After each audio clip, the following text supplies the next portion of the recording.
Саламатсыздар ма? Біз бүгін дайындайтын тамақ бұл өзбекский палау. Ол үшін бізге керек болады нухат. Нухатты суға алдын ала жібітіп аламыз. Әбден су тартып алғаннан кейін оны қайнатамыз. Ол жақсы пісу керек, жұмсақ болып. Суға қайнағаннан кейін астын кішкентай қылып қоямыз. Жаман көпегін аламыз.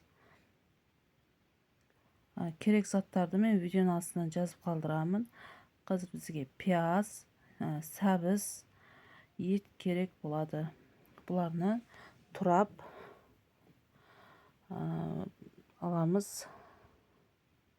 Осылай әдемі қылып турағаннан кейін қазанымызға май саламыз, ет саламыз. Етті қызартырып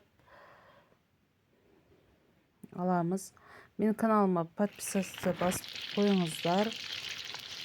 Лайк, комментарий жазыңыздар. Осылай қызарғаннан кейін оны майдан алып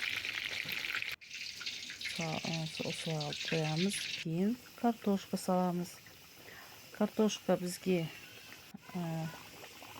жақсы ұнайды. Мен қыздарым жақсы көреді.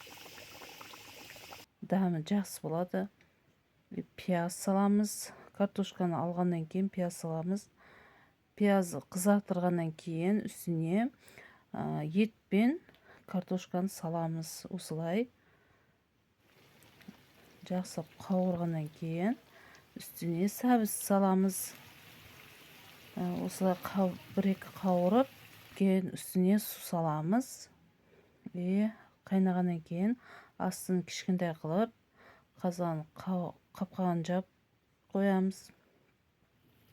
Ол осындай қайнап тұру керек. Кейін күрішті жуып, менде лазер күріш жуып салып, демдеп,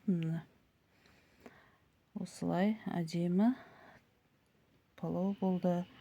Оны араластырамыз. Ішінден картошка, еттерін бөлек алып, жақсылап араластырып, кейін саламыз.